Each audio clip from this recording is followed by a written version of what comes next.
You know what? I understand evolution. Not if your challenge is that you simply don't believe abiogenesis. If that's your reason for dropping all of the observations, the facts about change in species, then you don't understand what you're talking about.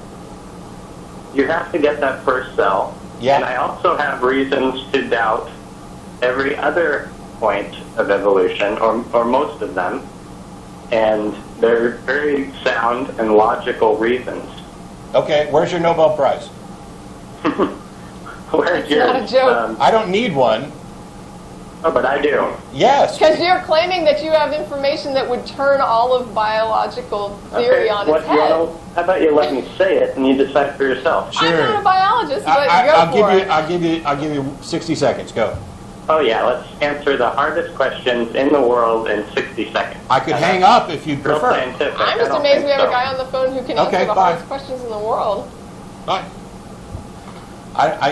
It's not my job to waste as much time on the show as you would like us to waste. I'm sorry that your personal opinions don't match with the established science, but the armchair evolution denier who thinks that he's found the arguments that trump all evolution, who calls into an atheist show, and even after being told that it's irrelevant to the subject of this show, continues on, is an idiot. Why haven't you published? Oh, the scientific community just won't listen to you. Because you're an idiot! How hard was that? I tried to say it wasn't. Anyway, even if you could disprove evolution, it wouldn't prove your God, which means all of your position is based on a fallacy. But the fact that you can sit there and say, oh, I used to be really into evolution, and I know all about evolution, and now I just can't believe it, and I'd like to give you my reasons. Don't. You know, but not even looking at the argument from ignorance, it gives people such a problem, and I don't know why. Yeah. But even without that, all you have to do is say, there are people who believe in God who believe in evolution. There are people who believe in God who do not believe in evolution. Therefore, whether or not you believe in God is irrelevant to whether or not you believe in evolution. I don't know how much more clear it can be than that. Yeah, and the fact is, you got him to say that at one point. That disproving evolution wouldn't say anything at all about the God existence. Right. So it's irrelevant. You know, and it's only relevant when you will not let go of the argument from ignorance fallacy, and you don't. If you think that evolution has to be wrong in order for your God to be right, and you don't think that you need to demonstrate why your God is right, why that idea about your God is right, then suddenly this becomes necessary. But you have to buy into a fallacy first of all. And then you have to sit there and say that you know more about biology than biologists. And I don't know why you think that's true. We've taken... And asking us, I mean, you're not... if you want to issue a challenge to biology, you know who you need to talk to, right? And it's not atheists, it's biologists. There's a little symbol down there in the lower corner right here, the atheist experience. Now, we've talked about evolution before. We've talked about it again. The thing is, I don't want to get... Here's what happens. You have apologists, in particular, who run around thinking that if they can trump random atheist X on subject Y, they can then pimp this out to the believers of, look, I stumped the atheist and therefore God, which is just another fallacy. Because I'm not a biologist, so even if I didn't have any responses to your, accusations or your objections to evolution, it wouldn't mean a thing. Now, if you'd like, since I hung up on you, and I'm sure that your panties are in a twist over that, if you'd like to call back, I could probably get P.C. Myers to agree to call in or sit in on the show at some point in the future, and then you could pose your objections to biology to him until his head exploded and he went off. Because he's actually a biologist. But we're going to move on. Charles in Ohio, how are you? Hey, how you doing? Well, okay. All right. Well, are you calling about evolution? No. I'm sorry? No, I'm kidding. Go ahead. Oh, okay. I believe I can prove the existence of God using science and the Bible. Okay.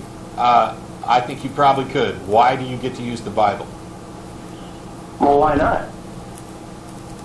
what reason should we have to care about what the Bible says? You'd have to Well, if the Bible has factual evidence in it, I don't see how it could disprove it created. Well, the fact that it has factual evidence in it, it's the evidence itself that is valuable, not the fact that it's in the Bible. Which is why I also brought science into the picture. Yeah, and the only thing I care about is science, so I'm asking why we would care what the Bible says.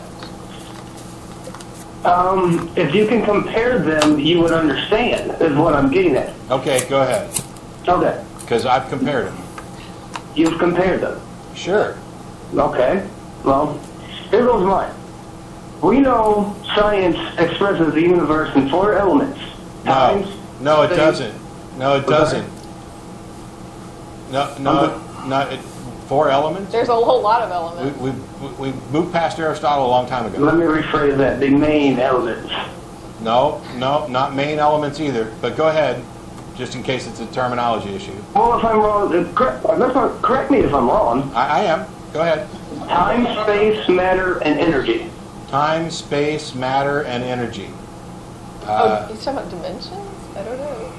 I don't know. I don't know I don't know what you're calling those things. This is a very weird way, but go ahead, continue. Okay. Now this is where the Bible comes in. If we take Genesis, the very first book of the Bible, and the very first verses, and compare those 4 to what it said, we can prove creation. No, you can't. Why can't you? Because the biblical account in Genesis does not match with what science tells us happened in the universe. But that's why I'm bringing science into the picture. You're not understanding that. No, I am understanding it. I hope so. And you're saying that the Genesis account accurately matches science, correct? Yes. It doesn't. That's your opinion. No. It's a fact that the What is Genesis. your fact? Okay, here, give me just a second, and I will pull up the comparison of the Genesis account. All right. Let me go. See, that one of the things is that you've got light before the sun and plants before. Well, light is energy. Okay. Okay. Good. So go ahead. You just want me to finish? Yeah. Okay. In the beginning, which would be time, God created the heavens, which would be space, and the earth, which would be matter. Okay, stop. Going through Genesis 1 and taking what it says and then reinterpreting it to fit something doesn't really accomplish anything. Why doesn't it? Well, because if we found out that if science had a slightly different explanation, then what would keep you from interpreting the words in a different way? You see, the problem with that is the scientists that you're referring to are evolutionists, and they're 2 totally different types of scientists. They're all creation scientists. Okay, first of all, there are scientists who believe in creation, but they don't have a scientific basis for this. And I also doubt they take a literal reading of Genesis. Continue. They don't, because the claims of creationism and the order of events in Genesis do not match with what we know to be true about the origin of the universe.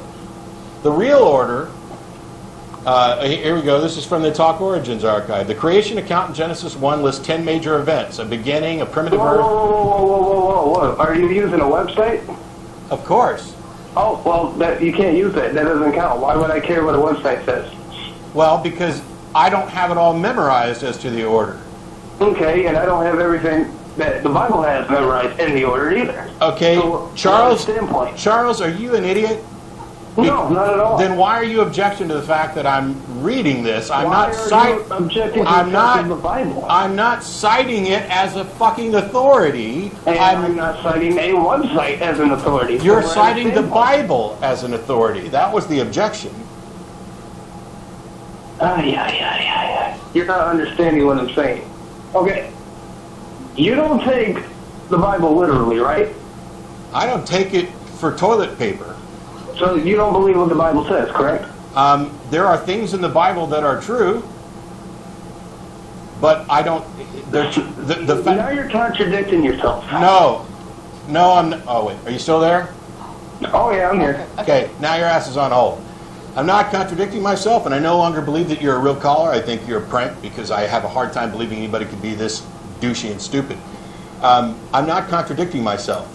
I don't care what the Bible says because something is not true merely because the Bible says it.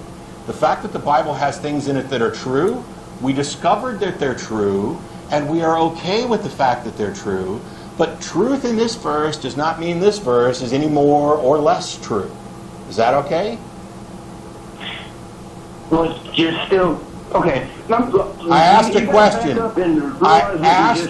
I asked a question, Charles.